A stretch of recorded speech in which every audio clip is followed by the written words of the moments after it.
ભિક્ષુક હટાવો અભિયાન. નમસ્કાર, હું છું પિનલ. સ્વાગત છે આપનું કરંટ ટોપિકમાં. કહેવાય છે કે આપણે એક સભ્ય સમાજના સભ્ય નાગરિક છીએ, પણ જ્યારે ટ્રાફિક સિગ્નલ કે જાહેર રસ્તા પર કોઈ માસૂમ બાળપણ આપણા તરફ ભિક્ષા માટે હાથ ફેલાવે છે, ત્યારે સવાલ ઊભો થાય છે કે શું આપણો સમાજ ખરેખર સશક્ત છે? શું આપણે ખરેખર સમૃદ્ધ છીએ? અમદાવાદ વાત જ્યારે આ શહેરની હોય ત્યારે આપણે ગર્વ સાથે કહીએ છીએ કે આ મારું શહેર છે. વૈશ્વિક નકશા પર ચમકતું આપણું શહેર, જે ઓલિમ્પિક અને કોમનવેલ્થ ગેમ્સ જેવી આંતરરાષ્ટ્રીય રમતોના આયોજન માટે હવે સજ્જ થઈ રહ્યું છે, જેની તૈયારીઓ આપ ઠેર ઠેર જોઈ રહ્યા છો. હવે તેવા મેગા સિટીને વધુ સુરક્ષિત, ગૌરવશાળી અને બાળમિત્ર બનાવવા માટે વહીવટીતંત્ર દ્વારા એક્શન મોડમાં કામ કરવામાં આવી રહ્યું છે. એક્શન મોડમાં આવી ચૂક્યું છે વહીવટીતંત્ર. અમદાવાદ શહેર ક્રાઇમ બ્રાન્ચના મહિલા સેલ અને અમદાવાદ મ્યુનિસિપલ કોર્પોરેશન દ્વારા સંયુક્ત રીતે સાથે મળીને anti begging and child rescue drive અંતર્ગત એક અભૂતપૂર્વ મહાઅભિયાન શરૂ કરવામાં આવ્યું છે. આ અભિયાનમાં તમામ એવા બાળકો, સાથે જ મહિલાઓ, પુરુષો જે લોકો પણ ભીખ માંગતા જોવા મળી રહ્યા છે, એ લોકોનું રેસ્ક્યુ કરવામાં આવી રહ્યું છે. આ અભિયાનની શરૂઆત થઈ છે અને આ અભિયાનની જે શરૂઆત ઓલિમ્પિકના ભાગરૂપે કરવામાં આવી છે, પણ એની સાથે સાથે આપણે કહીશું કે અમદાવાદ શહેર ન માત્ર ઓલિમ્પિક માટે તૈયાર થશે, પણ એની સાથે સાથે ઘણા બધા લોકોને કદાચ એક નવું જીવન મળશે. તો અભિયાન જે શરૂ કરવામાં આવી રહ્યું છે, જેમના દ્વારા શરૂ કરવામાં આવી રહ્યું છે, એમની સાથે જ આજે આપણે વાત કરવાના છીએ, કારણ કે આ અભિયાનમાં મહિલા ક્રાઇમ બ્રાન્ચ અને એએમસી તેમના દ્વારા આ અભિયાનને સફળ બનાવવાના પ્રયાસો હાથ ધરવામાં આવી રહ્યા છે. ત્યારે તેના વિશે વાત કરવા માટે મારી સાથે અહીંયા જોડાઈ ગયા છે હિમાલા જોશી મેમ, જેઓ એસીપી છે મહિલા સેલના, અને એમની સાથે આપણી સાથે જોડાયા છે સર્ચ માય ચાઇલ્ડના ફાઉન્ડર સંજય જોશી. જે બંનેનું સ્વાગત છે. Welcome to the show. આભાર. સૌથી પહેલા આપણે આ અભિયાન વિશે વાત કરીશું કે ખૂબ જ સરાહનીય કામગીરી, એક અભૂતપૂર્વ મહાઅભિયાન શરૂ કરવામાં આવી રહ્યું છે, anti begging and child rescue drive. સૌથી પહેલા હું એ પૂછવા માંગીશ હિમાલાજી મેમ, કઈ રીતે આ અભિયાનની શરૂઆત થઈ છે અને સાથે સાથે કેવા અનુભવો થઈ રહ્યા છે? શું છે આ અભિયાન? અમદાવાદ સિટી પોલીસની જો વાત કરીએ તો માનનીય પોલીસ કમિશનર શ્રી ના માર્ગદર્શનથી અને નાયબ police commissioner Shri crime branch ના માર્ગદર્શનથી અગાઉ પણ મહિલા સેલ અને એન્ટી હ્યુમન ટ્રાફિકિંગ યુનિટ જે છે એ લોકલ પોલીસ સ્ટેશન્સની તમામ શી ટીમ્સ ની સાથે રહી અને અમે ચાઇલ્ડ રેસ્ક્યુ ઓપરેશન્સ આવા અગાઉ ડ્રાઈવ્સ કરેલા હતા. એમાં આશરે એક વર્ષની અંદર 100 જેટલા બાળકોને અમે રેસ્ક્યુ કરીને એમના રિહેબિલિટેશન અને એજ્યુકેશનમાં મેઇન સ્ટ્રીમમાં એમને ફરી લઈ જવા માટે પ્રયત્નો કરેલા હતા. આ વખતે જે ડ્રાઈવ નું આયોજન કરવામાં આવ્યું છે, એ ડ્રાઈવ એક 3-day ડ્રાઈવ છે, જે એક જોઈન્ટ ઇનિશિયેટિવ છે, જેમાં Ahmedabad municipal corporation, UCD, police ડિપાર્ટમેન્ટની જે ક્રાઇમ બ્રાન્ચ એએચટીયુ, મહિલા સેલ અને લોકલ પોલીસ સ્ટેશન્સની શી ટીમ્સ સામેલ છે. આ ઉપરાંત હેલ્થ ડિપાર્ટમેન્ટ, એજ્યુકેશન ડિપાર્ટમેન્ટ, સમાજ સુરક્ષા, આ તમામ જે ઓવરઓલ જે બી લગતા વળગતા વિભાગો છે સરકારના, એમની એક સંયુક્ત ડ્રાઈવનું આયોજન કરવામાં આવેલ છે. આમાં અમે અમદાવાદ શહેરના બેગિંગ હોટસ્પોટ્સને આઈડેન્ટિફાઈ કર્યા છે અને અમારી કોશિશ એ રહે છે કે જેટલા બી આવા હોટસ્પોટ્સ છે, ઈસ્ટ અને વેસ્ટ બધા વિસ્તારોને કવર કરીને ભિક્ષાવૃત્તિમાં જે બી એડલ્ટ બેગર્સ અને સાથે સાથે ખાસ કરીને જે ચાઇલ્ડ બેગર્સ, જેમાં ચિલ્ડ્રનને ઇન્વોલ્વ કરે છે, નાના બાળકોને બેગિંગ એક્ટિવિટીમાં ઇન્વોલ્વ ભિક્ષાવૃત્તિમાં કરવામાં આવે છે, આવા વ્યક્તિઓને અને બાળકોને રેસ્ક્યુ કરી અને જો બાળક હોય તો ચાઇલ્ડ વેલફેર કમિટીના હુકમ મુજબ આગળની કાર્યવાહી કરીએ છીએ એમના રિહેબિલિટેશન રેસ્ક્યુ બાદ. અને જો એડલ્ટ બેગર્સ હોય તો એમને નામદાર કોર્ટ સમક્ષ રજૂ કરી અને આગળ એમને જે ભિક્ષક ગૃહ છે એમાં શિફ્ટ કરવામાં આવે છે અને કાઉન્સેલિંગ પણ કરવામાં આવે છે કે ઓપન એરિયાઝ છે, ફૂટપાથ્સ છે, ટ્રાફિક સિગ્નલ્સ છે, જે એમની ફિઝિકલ સેફટીને પણ નુકસાન પહોંચાડી શકે છે. મૂવિંગ ટ્રાફિકમાં જ્યારે નાની હાઇટવાળા બાળકો વચ્ચે ના આવી જાય, આ બધા જ સેફટીના પેરામીટર્સ ઇન્ક્લુડિંગ કાઉન્સેલિંગ અને મેન્ટલ હેલ્થના આસ્પેક્ટ્સ પણ અમે કવર કરવાની આ ડ્રાઈવ દરમિયાન કોશિશ કરી રહ્યા છીએ. જી બિલકુલ. તો આ અભિયાનની શરૂઆત જે રીતે થઈ છે અને શું છે અભિયાન, તેના વિશે વાત કરી. હવે સંજયભાઈ, શું કહેશો કે અમદાવાદમાં ખરેખર આ અભિયાનની કેટલી જરૂરિયાત? અમદાવાદ જે રીતે જેમ ધીમે ધીમે મેગા સિટી બની રહ્યું છે એમાં બીજું એક વર્ગ આવું પણ જોવા મળી રહ્યું છે કે જે ક્યાંક સતત ભિક્ષાવૃત્તિમાં અંદર જતું આપણને જોવા મળી રહ્યું છે. અમદાવાદને ખરેખર આ પ્રકારના અભિયાનની ખૂબ જરૂરિયાત છે. સૌપ્રથમ તો એમ કહેવાય કે મેડમને ખૂબ ખૂબ અભિનંદન આપી શકાય. એમની સાથે જે પોલીસ ડિપાર્ટમેન્ટ સાથે જે એએમસી ને બધા જે સંકળાયેલા છે બધાને ખૂબ ખૂબ અભિનંદન આપી શકાય. મહત્વનો વિષય એ છે, આજે એક મુદ્દાઓ જ્યારે આ વાત નીકળી છે ત્યારે કહું કે અમદાવાદની અંદર આ બહુ જરૂરી હતું અને આપણે અનુભવ કરેલા છે કે જ્યારે આપણે 4 રસ્તા ઉપર ઊભા હોય ત્યારે આપણી કારનો જે કાચ હોય એ જાણે આપણા લેણદાર હોય એ રીતે ટકટક કરીને ભીખો માગતા હોય છે. મહત્વનો વિષય બીજો સાથે એ કહું કે અમદાવાદ શહેરનો, માત્ર અમદાવાદ શહેરની વાત કરીએ તો અમદાવાદ શહેરનો વાર્ષિક આ ભિક્ષુક વૃત્તિ જે છે, જે ભિખારીઓની જે મતલબ બોલું છે, એ વાર્ષિક 32 કરોડ રૂપિયાનો ધંધો છે. અને સમગ્ર ગુજરાતની જ્યારે વાત કરીએ તો વાર્ષિક 98 કરોડ રૂપિયાનો આ એક એમ કહેવાય કે આને કોર્પોરેટ સ્વરૂપ આપણે આપી શકીએ, આવડું મોટું કામકાજ છે. અને એક બીજું માર્ક કરવા જેવો વિષય છે કે અમદાવાદની અંદર, સમગ્ર અમદાવાદમાં તમે જોશો, માર્ક કરશો તો ગમે ત્યાં તમે જોશો તો ગુજરાતી ભિખારી તમને નહીં જોવા મળે. તો ક્યાંય ને ક્યાંય એક આખું એક સિસ્ટમ ચાલે છે. મોટા ભાગે રાજસ્થાનના ભિખારીઓ અહીંયા જોવા મળે છે. અને 4 રસ્તા ઉપર જ્યારે જે ભિખારીઓ જે છે એની પણ એક સિસ્ટમ બનેલી છે કે આપણે એસજી હાઈવે ઉપર ભીખ માગવી હોય તો રોજના 250 રૂપિયા, સીજી રોડ ઉપર ભીખ માગવી હોય તો 300 રૂપિયા, લો ગાર્ડનના 350 રૂપિયા, આશ્રમ રોડના 200 રૂપિયા, આ રીતનું એક એનું ફોર્મેટ બનેલું છે જે આ એજન્સીઓ દ્વારા લાવવામાં આવે છે. રાજસ્થાનથી જે ભિક્ષુકોને લાવવામાં આવે છે એનું આ ફોર્મેટ બનેલું, એટલે કે એમ કહી શકાય કે દાખલા એટલે આની માટે પણ એક સંસ્થા કામ કરે છે ને એ લોકોને ત્યાંથી અહીંયા બોલાવીને એમને જે સ્પોટ છે આપવામાં આવે છે. સંસ્થા નથી, આ બધા 2 નંબરના એજન્ટો છે. આ બધા એમ કહી શકાય. આ એજન્ટો એને ખાવા પીવાની રહેવાની બધી જ વ્યવસ્થા આપે. એક એમ કહું કે એસજી હાઈવેની જે મેં વાત કરી તો એસજી હાઈવેના રોજના 250 રૂપિયા, એટલે કે એ ભિક્ષુક રોજ 250 રૂપિયા જે કલેક્શન કરે એ એના એજન્ટને આપવાનું અને ત્યારબાદ જે કમાય એનું પોતાનું. તો આ રીતનું આખું નેટવર્ક ચાલે છે.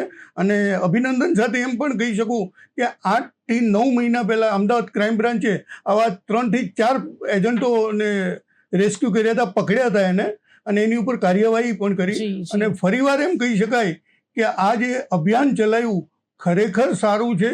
અને એની પાછળની જે વાત છે કે એ લોકોની બાકીની વ્યવસ્થા કઈ રીતે થઈ શકે. જી બિલકુલ, એની માટે પણ આપણે વાત કરીશું. પણ હિમાલય મેમ, શું ખરેખર આવા અનુભવો થતા હોય છે? કારણ કે આવા લોકો શું ખરેખર એ સાચી હકીકત આપને કાઉન્સેલિંગમાં જણાવતા હોય છે ખરા કે જ્યારે પણ આપ લોકો એમનું રેસ્ક્યુ કરો છો તો ઘણા સવાલો છે કે તો પહેલા કે કયા વધુ સ્પોટ મળી આવ્યા છે અમદાવાદમાં? કારણ કે મંદિરોની બહાર વધારે હોય છે, ક્રોસ રોડ પર વધારે હોય છે. પહેલા આપણે એની વાત કરીએ કે કયા વધુ સ્પોટ્સ કઈ જગ્યા ઉપર આ વધુ મળી આવે છે. મોટાભાગે અમારો જે ડ્રાઈવનો અનુભવ રહ્યો છે અને અમે જે કામગીરી કરી છે એમાં જે કમર્શિયલ એરિયાઝ છે, જે મોટા મોલ્સ છે, કમર્શિયલ એસ્ટેબ્લિશમેન્ટ્સ છે, બિઝી સિગ્નલ્સ છે કે જ્યાં ટ્રાફિકને વધુ સમય માટે રોકાવવું પડે છે અને વધુ માત્રામાં ટ્રાફિકનો ફ્લો રહે છે, આવી જગ્યાઓ ઉપર મંદિર અને રિલિજિયસ પ્લેસીસની આસપાસ અને માર્કેટ એરિયાઝમાં આવા ભિક્ષાવૃત્તિમાં ઇન્વોલ્વડ લોકો મળી આવે છે. આમાં એક ઇમ્પોર્ટન્ટ બાબત એ હોય છે કે જે કાર્યવાહી અમે કરીએ છીએ, કારણ કે આમાં બાળકો ઇન્વોલ્વ હોય છે એટલે અમારે જુવેનાઇલ જસ્ટિસ એક્ટ અંતર્ગત જે સેક્શન્સ પ્રમાણે અને નિયમ પ્રમાણે ચાલવાનું હોય છે અને ચાઇલ્ડ વેલફેર કમિટીના સમક્ષ એમને રજૂ કરીને જ પછી આગળની કાર્યવાહી કરવામાં આવે છે.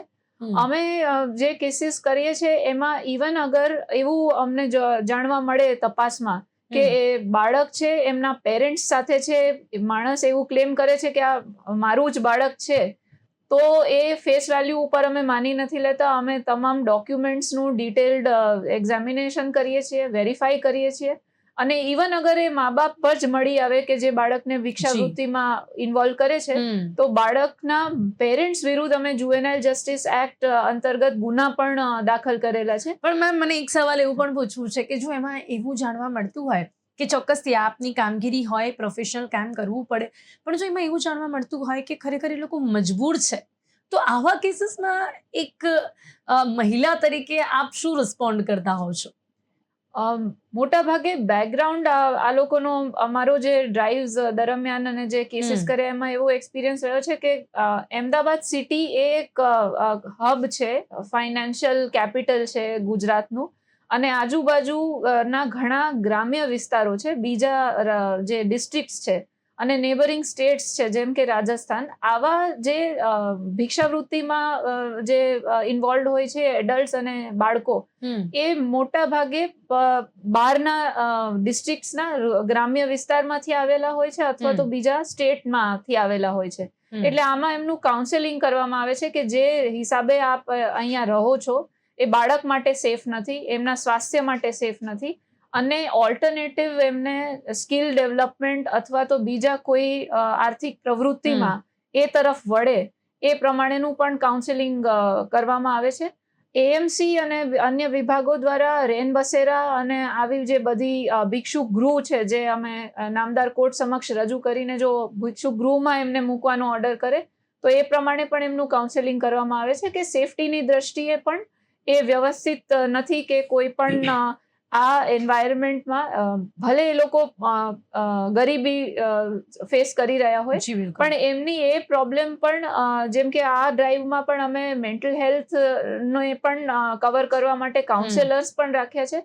ઘણા ભિક્ષુક એવા હોય છે કે જે મેન્ટલી ડિસ્ટર્બ્ડ હોય છે, ચેલેન્જ્ડ હોય છે, ફિઝિકલી ચેલેન્જ્ડ હોય છે, તો એમને મેન્ટલ હેલ્થ કાઉન્સેલિંગની પણ રિક્વાયરમેન્ટ હોય છે, જે કોમ્પોનેન્ટ પણ અમે આ વખતની ડ્રાઈવમાં. પણ કેટલી મોટી સંખ્યામાં લોકો મળી રહ્યા છે મેમ, તો કઈ રીતે હેન્ડલ કરી રહ્યા છે, કઈ રીતે આ અભિયાન ની તૈયારી કરવામાં આવી છે? કારણ કે કેટલા બધા લોકો, કેટલા બધા સ્પોટ્સ છે, એમાંથી કેટલા આખા પરિવારો પણ હશે, કેટલાય બાળકો હશે, ઘણા એવા હશે કે જે ખરેખર માનસિક રીતે એટલા સશક્ત નહીં હોય, ઘણા મજબૂર હશે, તો ઘણા એવા બાળકો હશે કે જેમને ક્યાંકથી ચોરી કરીને લાવવામાં આવ્યા હશે. આટલા બધા કેસોને ટેકલ કરવા માટે કેવી રીતે આખી ટીમને તૈયાર કરવામાં આવી છે? અમે આમાં જે અમદાવાદ મ્યુનિસિપલ કોર્પોરેશન છે, યુસીડી અને અન્ય બધા વિભાગોની પોલીસ ડિપાર્ટમેન્ટ સાથે એક મીટિંગ કરી અને પછી વિસ્તારો અને ટીમ્સને અલગ અલગ વિસ્તારો કવર કરવા માટે વહેંચી દેવામાં આવે છે. અને એ ટાર્ગેટ કરે છે, શી ટીમ હોય છે જેમાં મહિલા મેમ્બર્સ હોય છે, સમાજ સુરક્ષાની ટીમમાં પણ મહિલા મેમ્બર્સ હોય છે. એટલે એ મહિલાઓ જ્યારે ટીમમાં કામ કરે છે ત્યારે એક રીતે એની સાથે કોમ્યુનિકેશન ઇઝીલી થઈ શકે છે, એમનું કાઉન્સેલિંગ કરી શકીએ છીએ અને એમને સમજાવી શકીએ છીએ કે જે કંઈ કાર્યવાહી થઈ રહી છે એ એમના લોંગ ટર્મ બેનિફિટ માટે થઈ રહી છે.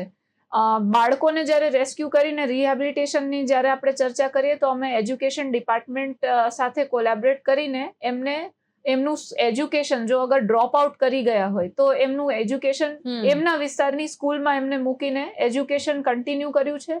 એમના પેરેન્ટ્સને પણ કાઉન્સેલિંગ કરાવ્યું છે કે ફરી વખત, ઘણીવાર અમે વોર્નિંગ્સ પણ આપીએ છીએ કે ફરી વખત જો સેમ પ્લેસ ઉપર, કે કારણ કે ડેટાબેઝમાં એમનું નામ, એડ્રેસ, વતન વગેરે અમારી પાસે આવી જાય છે, તો વધારે સ્ટ્રિક્ટ એક્શન નેક્સ્ટ ટાઈમ અગર આ લોકો રિપીટ કરે તો જે એક્ટમાં એના માટે પણ જોગવાઈ છે.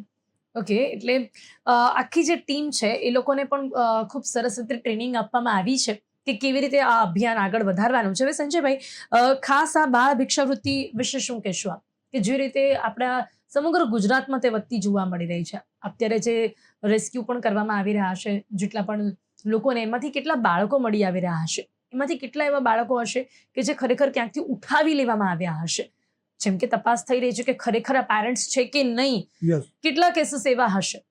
ના, એટલે એટલા માટે જ મેં શરૂઆતમાં જે કીધું કે ખરેખર સરસ અભિયાન ઉપાડ્યું છે. એનું કારણ છે કે જે હું ગુમ થયેલા બાળકો માટે જે કામ કરું છું, ગુમ થયેલા બાળકો જે પાછા લઈ આવવાનું જે કામ કરું છું, તો ક્યાંય ને ક્યાંય એ પરિસ્થિતિ પણ ઘણીવાર જોવા મળે છે કે જે બાળકો ઉઠાવી જાય છે એ ક્યાંય ને ક્યાંય અધર સ્ટેટમાં, અધર સિટીઝમાં ગમે ત્યાં એને ભીખ મગાવતા હોય છે. ત્યારે આ પ્રકારનું અભિયાન સમગ્ર ગુજરાતમાં પણ જો ચાલવું જોઈએ અને જો ચાલે તો એક સારું પરિણામ મળે, અને જે ગુમ થયેલા બાળકો છે એમાં પણ આપણને સારું પરિણામ મળે છે આપણને. બીજી વસ્તુ, થોડી કાયદાકીય મારો જે અનુભવ છે એ પ્રમાણે વાત કરી જોઉં કે જે અમદાવાદ શહેરમાં તમે એકવાર ગમે ત્યારે માર્ક કરજો, કોઈ પણ 4 રસ્તા ઉપર જ્યારે તમારી પાસે ટોયઝ લઈને તમને ખ્યાલ હશે કોઈને કોઈ ટોયઝ લઈને તમારી પાસે આવતા હોય છે, જી તો જે ભીખ માગવું એ ગુનો છે એ આપણે સમજીએ છીએ, સાચી વાત છે કાયદાકીય રીતે. હવે એ ભીખ માગવો એ ગુનો છે, એટલા માટે આની પાછળ કોઈ પણ પ્રકારની મોટી કોર્પોરેટ કંપનીઓ જે છે એ પણ એક કામ કરે છે, આ લોકોને હાથમાં ટોયઝ આપે છે, એટલે ડબલ કામ થાય છે. ટોયઝ પણ વેચાય છે અને કાયદો એવું કહે છે કે ત્યાં એ જો ટોયઝ વેચતા હોય તો તમે એને પકડી નથી શકતા. કેમ? તો કે એની રોજીરોટી કમાઈ છે. પણ જે ટોયઝ વેચતા હોય ને પછી જો આમ ભીખ પણ એ માંગતા લોકો હોય, ટેકનિકલી તો આપણે ભિક્ષુક એમને ના કહી શકીએ ને, એ હા, તો કામ એટલે કરી રહ્યા છે. એ જ વાત કરું છું ને. હા. ખરેખર એ ભિક્ષુક જ છે, પણ હાથમાં ટોયઝ રાખે છે ને પછી ભીખ માગતા હોય છે. ને જ્યારે તમે એનો એ પ્રકારનો ફોટો પાડો ત્યારે એની ઉપર કાયદો લાગુ પડે છે ભિક્ષુકનો. એટલે વસ્તુ ક્યાંય ને ક્યાંય કાયદાકીય પણ થોડા ફેરફારો લાવવાની જરૂર છે. અને આ અગાઉ પણ એમ કહી શકાય કે નેક્સ્ટ વિધાનસભાની આની પહેલાંની જે ટર્મ હતી ત્યારે મહિલા અને બાળ વિકાસ મંત્રી મનીષાબેન વકીલ જે હતા એમણે પણ આનો એક પરિપત્ર આ પ્રકારનો કર્યો હતો કે હવે કોઈ પણ 4 રસ્તા ઉપર ભિક્ષુકો, આ ભિખારીઓ ભીખ માગતા હોય, આ છે તે છે, તો એને ક્યાંય ને ક્યાંય ત્યાંથી લઈ અને આખી એની વ્યવસ્થા કરવામાં આવશે. બાળકોને એજ્યુકેશનની સિસ્ટમ, આ બધી જ વાત થઈ હતી. પણ ત્યાંથી આજે એમ કહેવાય કે 4-5 વર્ષથી કાયદો અને વ્યવસ્થા, એટલે જે કાયદો છે એ આપણે વિધાનસભાનો પકડીને, વ્યવસ્થા એટલે પોલીસ ડિપાર્ટમેન્ટ, એ બંને વચ્ચેનું જે સંકલન નહોતું, પણ અત્યારે જે સંકલન થયું અને જે કામ થાય છે ખરેખર અભિનંદનને પાત્ર જ કહી શકાય એમ. જી બિલકુલ. હવે હિમાલા મેમ, કેવા કેવા પડકારો આવતા હોય છે આ અભિયાનમાં? આપને અનુભવો તો થયા જ છે. હવે આ અભિયાનમાં ક્યારેક કાઉન્સેલિંગમાં, તો ક્યારેક સાચું શું છે એ જાણવામાં, તો ક્યારેક એ લોકો કાઉન્સેલિંગમાં તમને સપોર્ટ ના કરે, છુપાવવાનો પ્રયાસ કરે. કેવા કેવા પડકારો આવી રહ્યા છે? જ્યારે ડ્રાઇવ્સ દરમિયાન અમે કામગીરી કરીએ છીએ ત્યારે બિકોઝ બાળકો સાથે કામ કરવાની વાત આવે છે, તો આ વખતે અમે એ પણ ઇમ્પ્રુવમેન્ટ કરવાનો પ્રયાસ કર્યો છે કે ચાઇલ્ડ કાઉન્સેલર્સ પણ ને ઇન્ક્લુડ કરીએ. કારણ કે આમાં બાળકની સાયકોલોજી એ પ્રકારની હોય છે કે કોઈ બી એડલ્ટ પર્સન એને કંઈ પણ શીખડાવે કે તને પોલીસ કોઈ પૂછે, તને કોઈ સવાલ કરવામાં આવે તો તારે આમ નહીં બોલવાનું, તારે આ રીતની માહિતી આપવાની છે. તો ફક્ત અમારા નો હાવથી કે અમારી ક્ષમતા કદાચ જે એરિયામાં ખૂટતી હોય એ એરિયામાં ચાઇલ્ડ કાઉન્સેલર્સની મદદથી પણ અમે ઇન્ટેરોગેશન અને પૂછપરછ અને આગળનું વેરિફિકેશન કરી શકીએ છીએ. આ ઉપરાંત કારણ કે આમાં જે બાળકોની જે એજ ગ્રુપ છે એમાં એકદમ નાના ઇન્ફન્ટ્સથી લઈને ટીનેજર્સ સુધીના બાળકો જે આવી વલ્નરેબલ કન્ડિશનમાં હોય, તો મેડિકલ ડિપાર્ટમેન્ટની, હેલ્થ ડિપાર્ટમેન્ટની, ડોક્ટરોની ટીમ પણ અમે એમને જ્યારે CHC ઉપર લાવીએ છીએ અને એમનું મેડિકલ એક્ઝામિનેશન પણ કરીએ.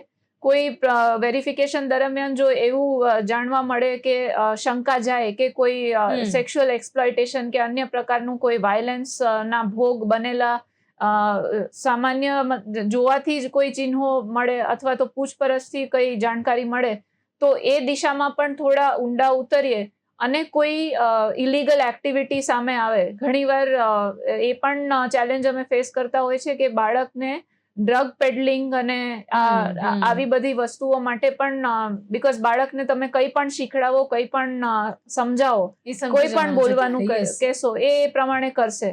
તો એ જે એક આસ્પેક્ટ છે એના ઉપર ચાઇલ્ડ કાઉન્સેલર્સ અને સાયકોલોજીસ્ટની મદદથી અમે થોડું વધારે ઊંડાણમાં તપાસ કરી શકીએ છીએ. જી બિલકુલ. પણ આવા ચેલેન્જીસ તો આવતા જ હશે કે એ લોકો માનવા માટે તૈયાર ના હોય, ઘણા લોકો છુપાવવાનો પ્રયાસ કરતા હશે. અને જ્યારે આપ આ અભિયાન વિશે એમને કહો કે એમને ક્યાંક શાળામાં ભણવા માટે મોકલવામાં આવી શકે છે, તો ખરેખર એ લોકો સ્વીકારતા હોય છે? કેટલા એવા હશે કે જે લોકો ખરેખર આ એક સાચા અને સારા રસ્તા પર ચાલવા માટે તૈયાર થાય છે? જ્યારે અમે કાઉન્સેલિંગ કરી અને એમને રિહેબિલિટેટ કરવા માટે અને એમનું એજ્યુકેશન કન્ટિન્યુ કરવા માટે પ્રથમ વખત એમનું એનરોલમેન્ટ કરાવ્યું, તો અમે એમને જે વ્યવસ્થિત અને નજીક પડતી શાળામાં કન્સર્ન ડિપાર્ટમેન્ટ સાથે સંકલન કરીને અમારા AHTU ના અને લોકલ પોલીસના શી ટીમ્સ અને અન્ય સ્ટાફ એમને વિઝિટ કરે છે. એ પ્રયાસ ત્યાં જ પૂર્ણ નથી થતો, કારણ કે આફ્ટર 1 month કે 2 months ડાઉન ધ લાઈન શું એ બાળક ખરેખર સ્કૂલમાં જ છે? અમારો પ્રયાસ એ છે કે એ ફોલોઅપ અમે સતત લેતા રહીએ કે એની એજ્યુકેશન અગર અમે રીસ્ટાર્ટ કરી છે તો એ કન્ટિન્યુ થાય. અને એટ ધ એન્ડ ઓફ આ જે આખા ડ્રાઈવનું મિશન એ છે કે જે જગ્યાથી એ બાળક કે પરિવાર કે કોઈ બી ભિખારીને, કોઈ ભિક્ષુકને અમે જ્યારે રેસ્ક્યુ કર્યું હોય તો એ વ્યક્તિ ફરી પાછો એ જગ્યા ઉપર અમને ના મળે કે બીજી અન્ય કોઈ જગ્યા ઉપર ભિક્ષાવૃત્તિ એની માટે ના સતત કરે. એક મોનિટરિંગ પણ કરવું પડશે, કારણ કે Yes. ઘણા બધા લોકો છે ને પોતાની મરજીથી પણ આ કરતા થયા છે. અને ખુલીને એ પણ કહેવું પડે કે ઘણા લોકો માટે તો આ બિઝનેસ બની ગયું છે અને એટલા માટે એમને આ સાચા રસ્તા પર જો લઈ પણ જવા માંગશું ને તો પણ પાછા આવી જશે. તો એની માટેની મોનિટરિંગની પણ કેટલી તૈયારી છે? એ મોનિટરિંગ અને ફોલોઅપના ભાગરૂપે અમે સ્કૂલ્સમાં સતત અમે કોર્ડિનેશન રાખીએ છીએ. અમારી પાસે જેટલા બી રેસ્ક્યુ કરેલા બાળકો છે એમના નામ, ઉંમર અને કઈ જગ્યાથી આવ્યા છે, એમનું શું પરમનન્ટ એડ્રેસ શું છે, કઈ જગ્યાના વતની છે, અને બધી જ ડિટેલ્સ અમે રાખીએ છીએ અને ફ્રોમ ટાઈમ ટુ ટાઈમ એમનું ફોલોઅપ લેવામાં આવે છે. આમ બીજો એક સવાલ, ચલો આ તો બાળકો માટેની વાત થઈ, પણ ધ થિંગ ઇઝ કે આ ખાલી ચાઇલ્ડ રેસ્ક્યુ ડ્રાઈવ નથી, એન્ટી બેગિંગ માટેની પણ વાત છે. તો જે પણ મેચ્યોર લોકો છે એ લોકો, આપણે મેચ્યોર તો ના જ કહી શકીએ, પણ સ્ટીલ કે જે લોકો પુરુષ મહિલાઓ છે એ લોકો પણ જ્યારે આ ભિક્ષાવૃત્તિમાં છે ત્યારે એમના રેસ્ક્યુ પછી એમને શું રોજગારી આપવા માટેનો પણ પ્રયાસ છે? કઈ રીતે એમની માટેની શું તૈયારી? કેમ કે બાળકો માટે આપણે કહ્યું કે શાળામાં એમને એડમિશન અપાવવામાં આવશે, પણ બીજા જે લોકો છે, જે પણ મહિલા અને પુરુષો છે, એમના પેરેન્ટ્સ છે, એ લોકો માટે શું તૈયારી છે?